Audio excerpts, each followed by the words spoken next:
Gente, vamos se levantar um pouquinho. Eu sei que foi um dia com muita informação, né? Levanta um pouquinho. E se vocês quiserem se aproximar também, vamos criar um clima um pouquinho mais íntimo, né? Respira, solta um pouquinho o corpo. Isso. Vem mais para frente. Isso, solta um pouco. Quebra um pouco esse corpo que está sentado há algum tempo, né? É isso.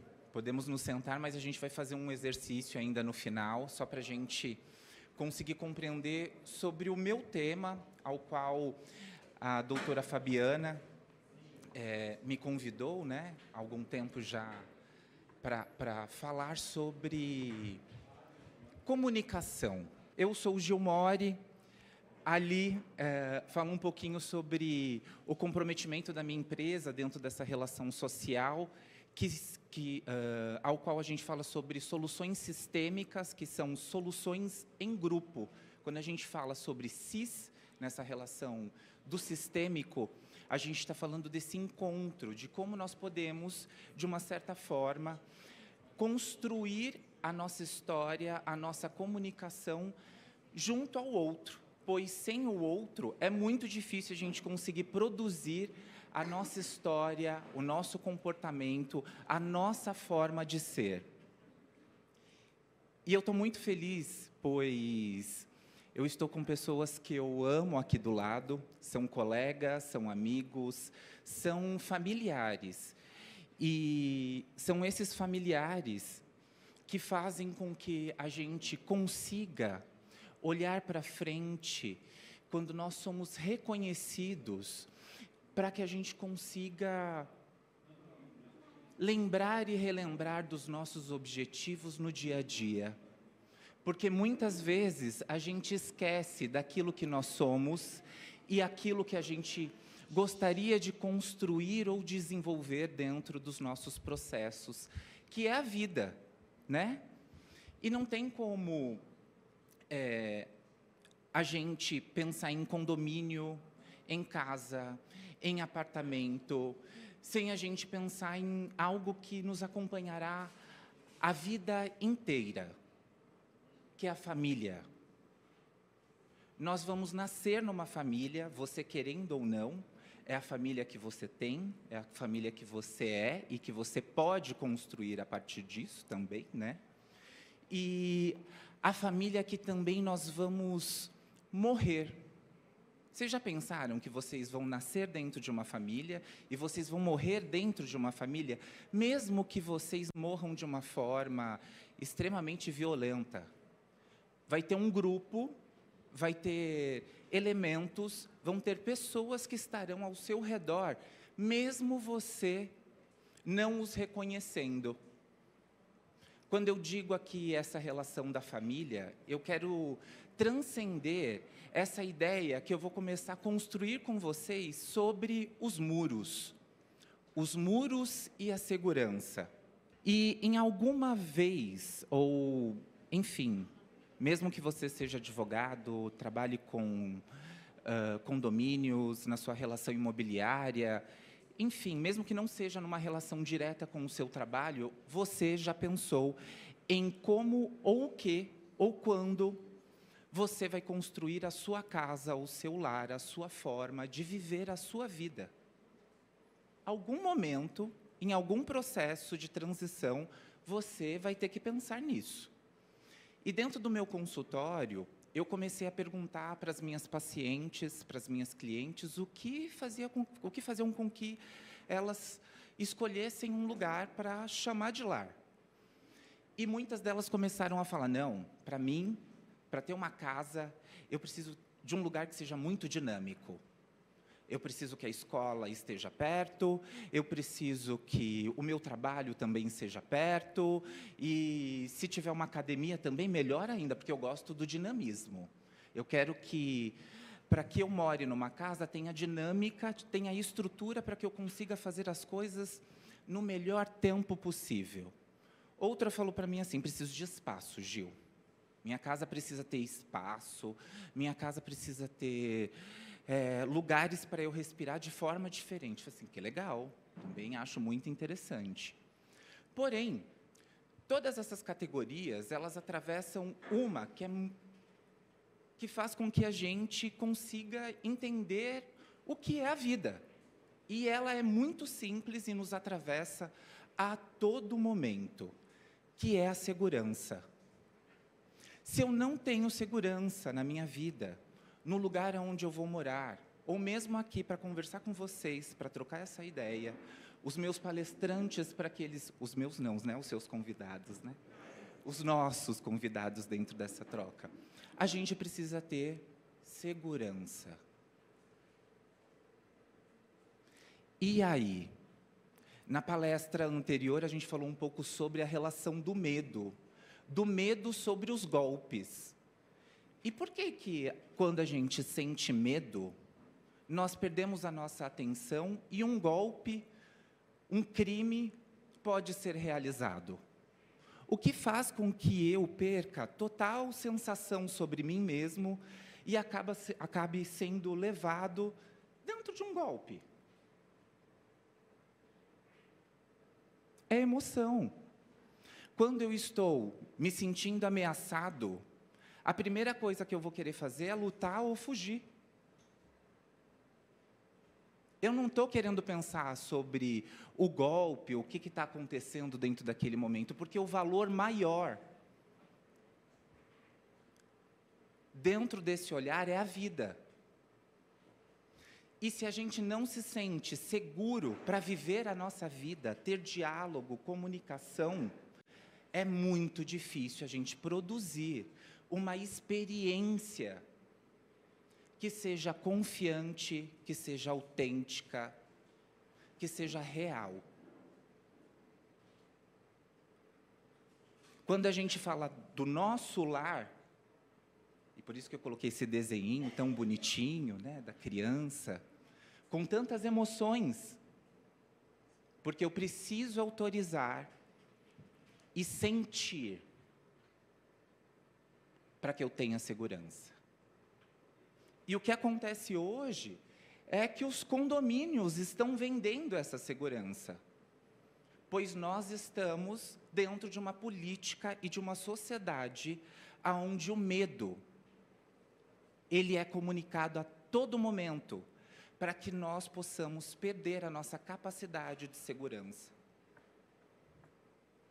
Isso tem a ver com a nossa história, o nosso estilo de vida, como nós estamos perdendo o nosso diálogo. Existe um transtorno chamado transtorno dissociativo individual. É um dos maiores transtornos que chegam dentro do meu consultório. E é aquele transtorno que faz com que a nossa cabeça se desligue do nosso corpo. Sabe o que acontece? A gente perde a noção de mundo, sensação de estranheza. Sabe quando você tem aquela sensação de estranheza, você fala assim, caraca, o que está acontecendo comigo? O que eu fiz? Provavelmente você passou dos seus limites, entrou no estado de estresse, foi para uma exaustão e está realizando um processo de medo e de desligamento, onde existe esse processo dissociativo. E não só eles, porque hoje em dia, vocês são pais e mães, enfim, o que a gente olha, para quem tem filhos, né, essa relação de transtorno como TDAH, autismo, e para nós mesmos, né, a questão da nossa ansiedade, depressão, olha lá, já sorriu, né? Quem não é ansioso na cidade de São Paulo, né?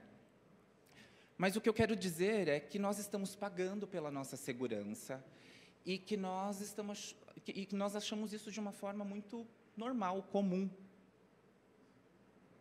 E isso não poderia ser normal ou comum.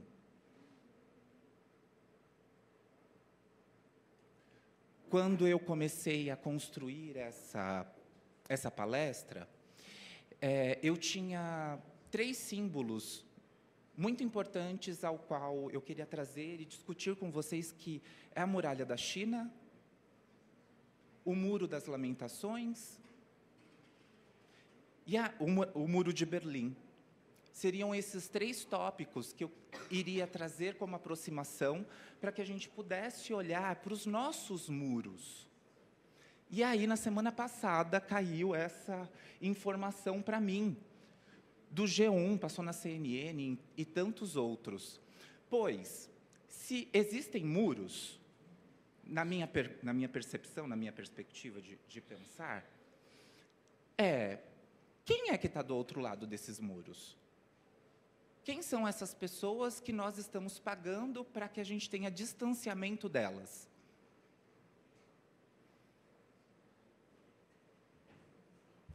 E aí, esse cara aí, que é o Silvio Almeida, fez essa pesquisa aqui, ó, no nosso Ministério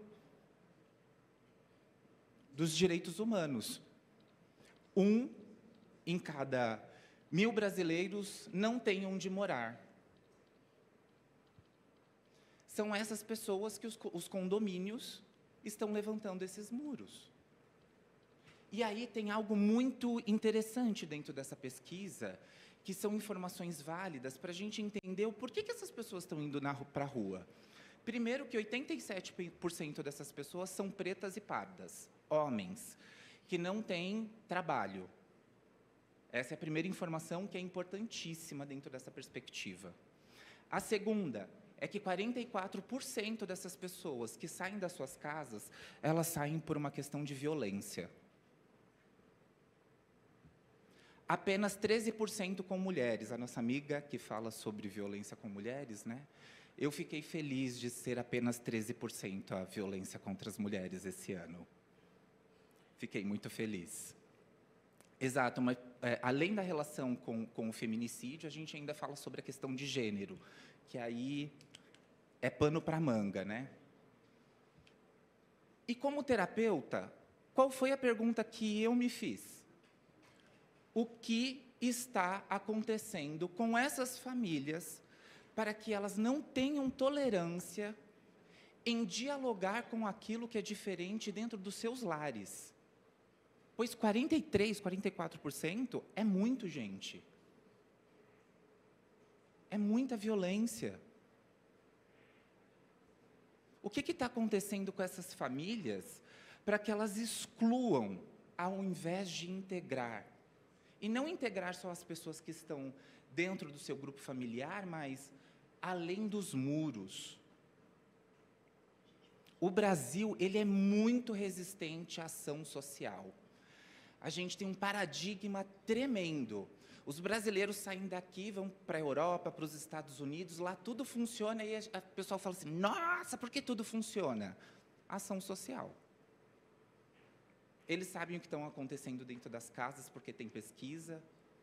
Eles entendem e querem fortalecer o diálogo dessas pessoas para que elas estejam dentro da sociedade. Se a gente não mudar o nosso paradigma de como nós olhamos para as nossas estruturas sociais, dificilmente a gente vai conseguir mudar esses números. E aí, eu trouxe um pensar, não adianta só trazer um problema, né, gente? Também vamos trazer uma... Já está cheio, poxa, por que ficar aí assim, dessa forma, né? Nossa, olha lá. Sara estava do meu lado falando assim, agora você entende o porquê que eu chego lá com a cabeça desse tamanho. Você entende, Sarita. E o anti-universalismo, ele vem para a gente começar a pensar que não adianta mais a gente querer colocar as pessoas dentro de uma grande panela, misturar e falar assim, é todo mundo igual. Não é. Não é. E por enquanto que a gente querer olhar o outro com um único óculos, a gente vai perder demais. Pois, dentro das relações de atendimento, é aquele que consegue compreender o seu cliente com os melhores detalhes que vai conseguir fazer a venda. Porque hoje, para vender, o que tem de gente para vender, tem demais. O que tem de terapeuta aí, demais. O que tem de advogado aí, é demais. O que faz a diferença da gente? o diálogo e o atendimento. É quando a gente consegue compreender realmente aquilo que o nosso cliente quer, quando a gente consegue realmente tocar naquilo que ele precisa, é que a gente vai ter êxito dentro dessa perspectiva. Porém, não vem só o problema do nosso cliente, vem também toda a sua história e também os seus traumas. Que é aí que isso fica muito louco dentro da gente. Como é que eu vou olhar uma pessoa através da sua idiosincrasia, mas eu não aprendi a lidar com formas diferentes de ser?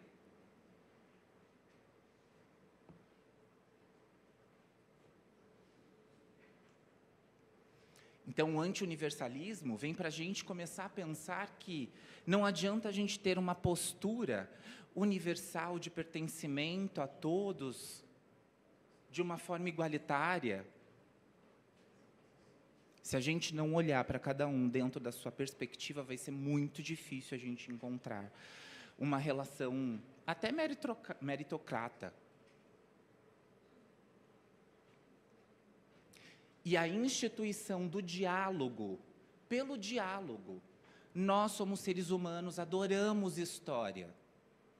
O nosso sistema nervoso ele evoluiu milhares de anos para que a gente pudesse melhorar a nossa forma de comunicação e relação. É milhares, gente, 350 milhões de anos. Estudos como a teoria polivagal fala sobre como nós, dentro dessa comunicação, com o nosso sistema reptiliano, que é um sistema antiquíssimo, ainda está ativo dentro do nosso dia a dia. Aquilo que aconteceu lá atrás na história, dentro da nossa humanidade, ainda pode estar com você. Por isso que emoção não é tão fácil, porque conta uma história que é antiquíssima. Eu digo para os meus pacientes ou para os meus clientes que as emoções foi o que os ancestrais nos deixaram de mais amoroso, pois as nossas emoções, elas nos ajudam a nos proteger e a construir essas ações de uma forma segura. É isso que é a nossa emoção. É um sinal de algo que está acontecendo dentro do ambiente, para que eu consiga me preparar e desenvolver uma ação com discernimento. Então, as nossas emoções, elas nos acompanham para que a gente tenha cuidado dentro da nossa vida. E por que a gente está tendo problema com o diálogo? Por que a gente está tendo problema com essas famílias que não têm tolerância? Porque a gente não tem segurança. Segurança de deixar o outro entrar em contato com a sua história, ou mesmo você ter força o suficiente para entrar no mundo do outro, porque muitas vezes o mundo do outro parece que vai fazer a gente nos perder.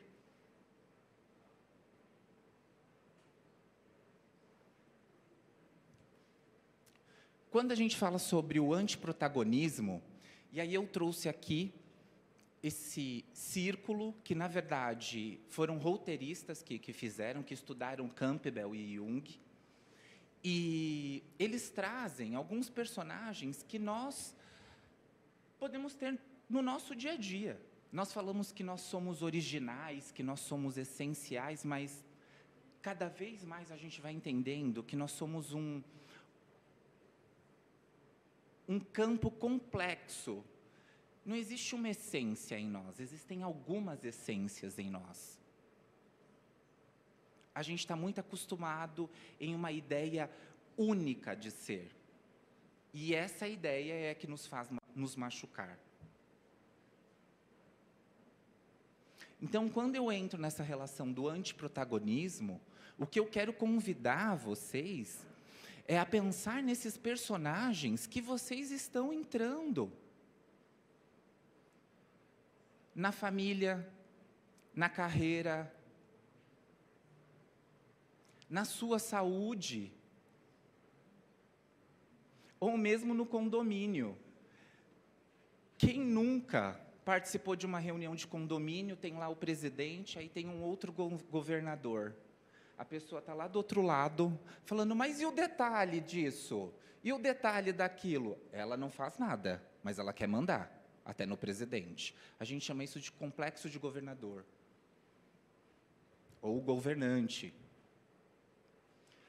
Aquela pessoa que está dentro do condomínio e se faz de inocente. Passa algumas vezes no mesmo lugar, cocô de cachorro, né?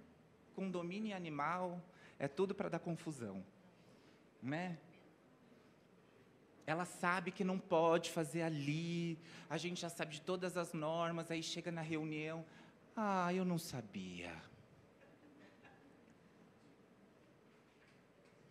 O que a gente faz com uma pessoa dessa? A gente tem que aprender a lidar com ela, porque nós precisamos dela, da energia dela, para a gente desenvolver um melhor coletivo dentro desse condomínio. E se isso não está claro, vai ficar muito difícil para quem é o presidente, para quem é a pessoa que está organizando, lidar com essas pessoas. Além do rebelde, o herói, cuidador, nós temos muitos personagens internos. E nós estamos acostumados a usar apenas um dentro da nossa vida. E é por isso que as coisas dão mal. Porque com um eu vou precisar ser um pouco governador, com outro eu vou ser um pouquinho herói, com outro eu vou poder ser um pouco um homem comum. A gente vai entendendo essas forças dentro de nós, para que a gente consiga utilizá-las de uma maneira clara dentro do nosso dia a dia.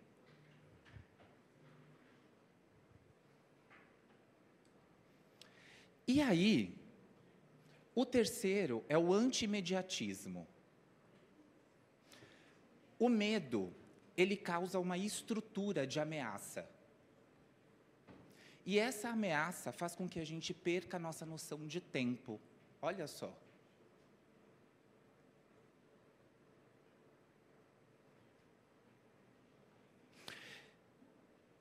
E quando nós conseguimos compreender o nosso tempo, o tempo do outro, ou aquilo que está acontecendo ao nosso redor, fica mais fácil da gente conseguir ter essa entrega de comunicação.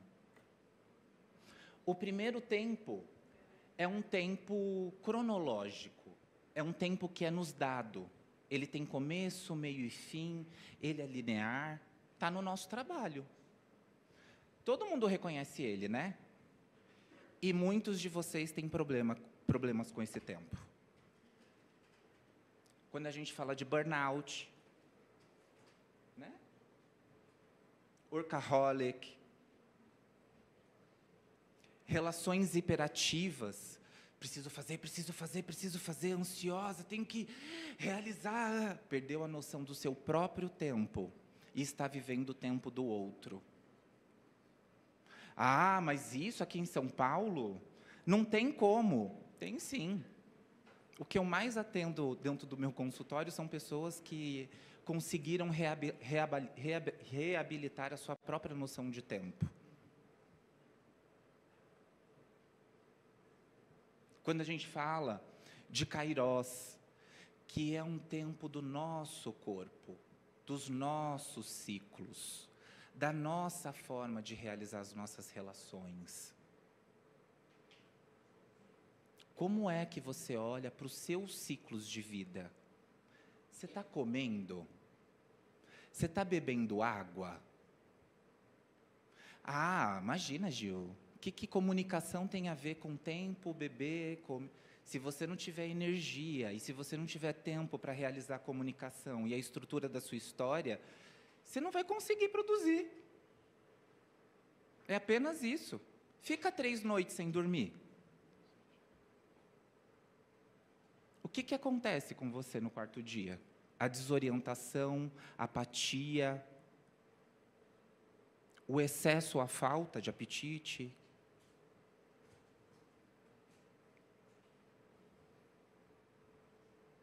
Se a gente não olha para esse tempo de uma forma coerente, isso fica muito difícil para que a gente possa construir algo bom, saudável. E nós temos o terceiro tempo, que é o tempo da imaginação, dos deuses, é o tempo da loucura, que se chama Aion. Esses três são deuses. Como eu tenho a minha formação com Jung, eu gosto dos arquétipos, dos mitos. Atende, amiga, atende, fica tranquila. É importante. É o marido, fica tranquila, com essa hora ele deve estar preocupado. Tá. Então, nós estamos transitando, no mínimo, por 3 tempos, a cada ambiente que nós movimentamos. E a partir desses ambientes, nós vamos encontrar personagens que são muitos. E quanto mais repertório você tem para lidar com esses personagens, melhor vai ser a sua forma de comunicação.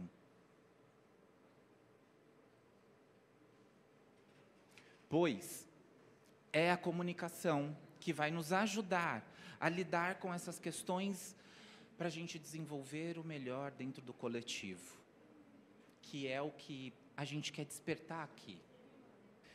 Esse vídeo, ele é do Alan Oju. Pode colocar sem som, tá bom? Ele é um artista, performer, ator. Dá uma olhadinha no trabalho dele, é bem bonito. E ele, a partir da sua arte,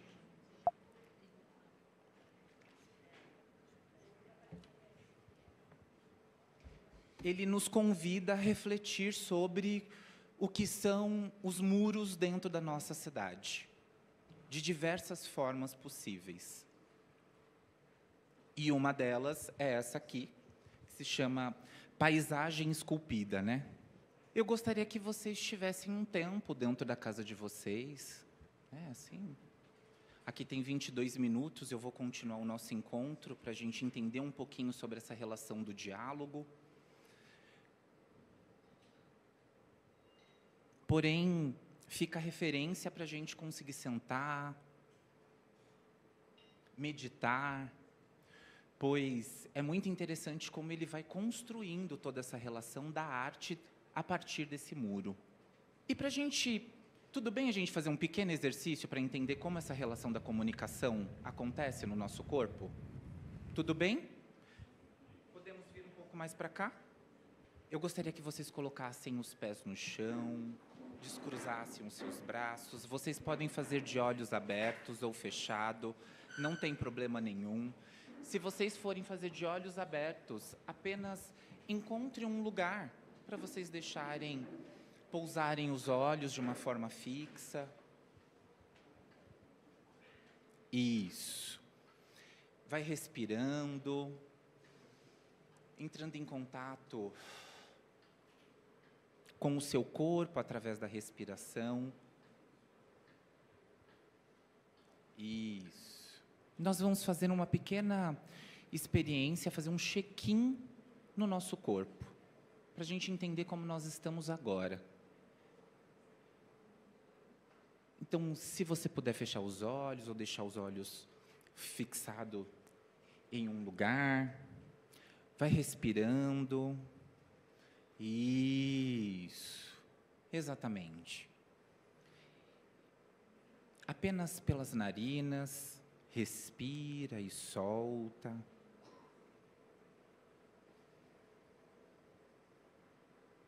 Se vier alguma história, a gente reconhece essa história, porém, nós deixamos ela te atravessar.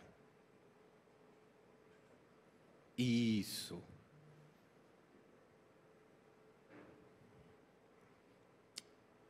A partir da sua respiração, vai trazendo atenção para o alto da sua cabeça.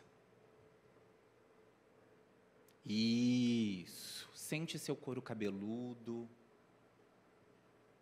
Percebe a minha voz. O som do ar-condicionado. Percebe como esses sons, eles vão se construindo a partir da sua mente. Isso.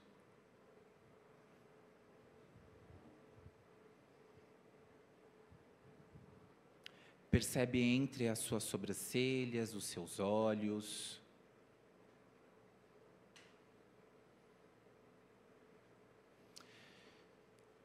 Sente a sua boca, o seu pescoço, maxilar. Percebe os seus ombros, os braços, as mãos. Isso. Sente o seu peito. Imagina você olhando o seu coração. Como está a batida do seu coração?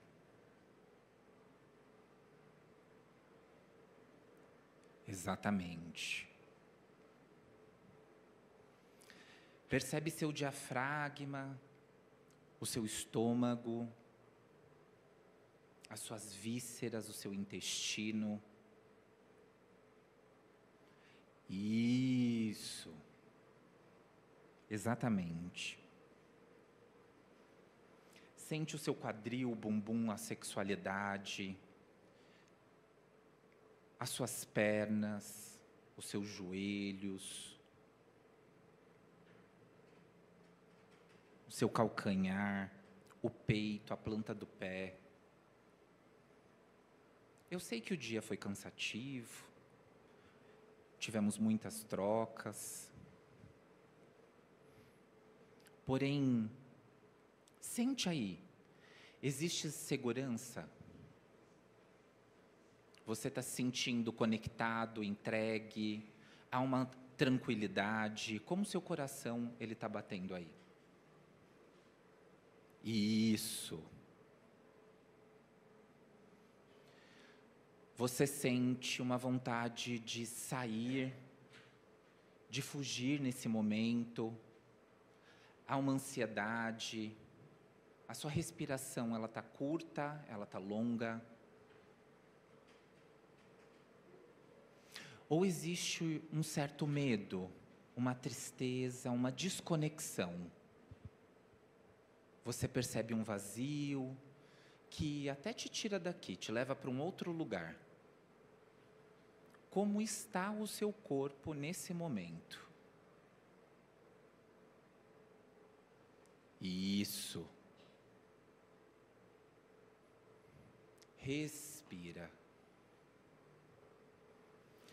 Agora abre os olhos. Isso. Esteja com você na sua sensação e encontre um amigo do lado, uma dupla. Isso.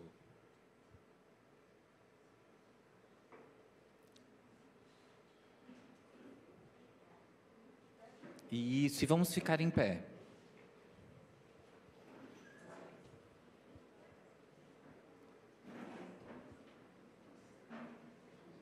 Precisa ser dupla, senão a gente faz um trio e depois a gente faz essa experiência para a gente entender um pouco da nossa fisiologia. Isso. Pode se colocar um na frente do outro, não precisa ficar de mãos dadas. Apenas olhe um para o outro. Isso, pode ser de frente, isso.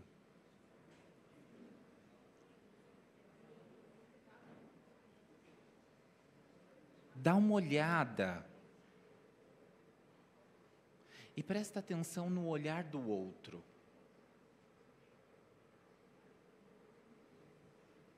Antes de você trazer qualquer tipo de palavra, percebe como o seu corpo reage ao olhar do outro. Você se sente confortável? Você se sente desconfortável? Você cria um vazio e não consegue olhar para o outro? Como isso acontece no seu corpo, ou até mesmo Estou confuso, não consigo entender quais são essas emoções. O que o meu corpo está trazendo como uma informação. Pode existir também. Isso. E agora, internamente, antes da gente falar essa frase, eu quero que você experimente no seu corpo e entenda o estado mental, o estado físico dele. A frase é: eu vejo você, mas não fala em voz alta. Apenas fala internamente.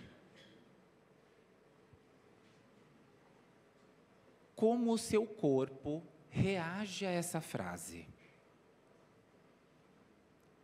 Você consegue enxergar o outro?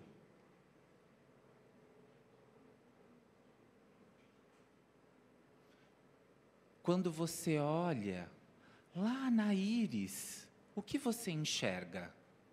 Conexão, segurança. O seu corpo, ele quer se entregar ou ele quer dar um passo para trás, ele quer fugir? Tudo isso está acontecendo com vocês, sem trazer uma palavra. Existe um corpo que está reagindo ao olhar do outro.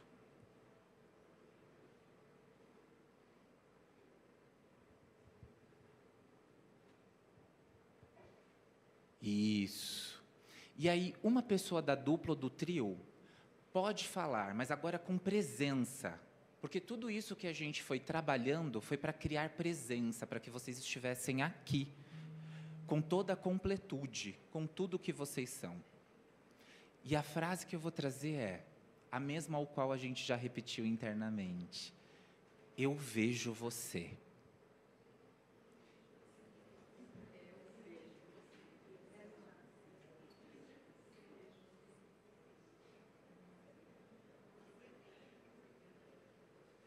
E quando você traz essa frase, eu vejo você, o que acontece com o seu corpo? Se ele se abre para uma conexão, se ele se fecha, como é que se constrói essa ressonância, ou aquilo que está entre vocês dois?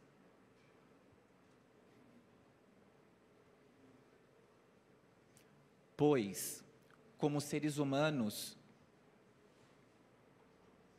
o que nós precisamos para sentirmos seguros é ser olhados, é ser reconhecido, porque é isso que traz sentido para a nossa vida, é o pertencimento. Nós fazemos de tudo para pertencer a um coletivo, a uma família, a um grupo, a um campo que possa nos trazer liberdade para a gente viver e ser quem nós somos.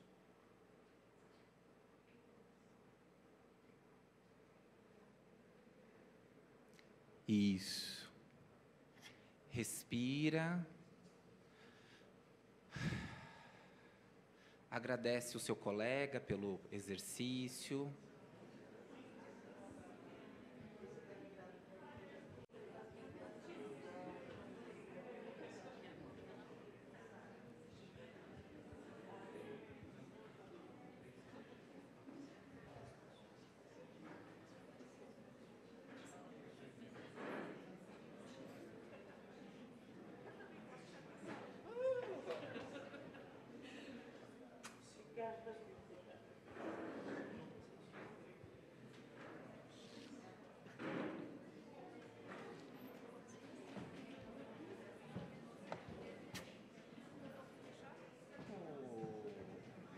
Alguém quer trazer para a gente um pouco da sua experiência de como foi ser visto?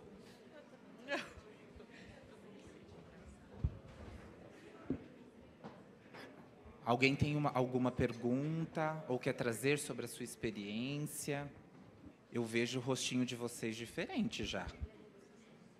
Sorriso, estava um pouco mais apático antes, sem energia. Então, gente, eu quero agradecer mais uma vez pelo encontro, pelo diálogo, por fazer a gente pensar um pouquinho fora da caixa para que a gente possa diminuir os nossos muros e encontrar cada vez mais segurança. É algo muito pequeno, mas eu queria trazer para vocês como é a importância da gente olhar de verdade para o outro e enxergar o outro. A gente ver o outro.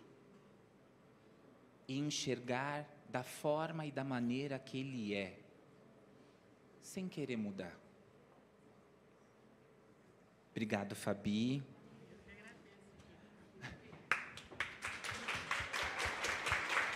Obrigado a todos que participaram e ficaram até, agora esse momento.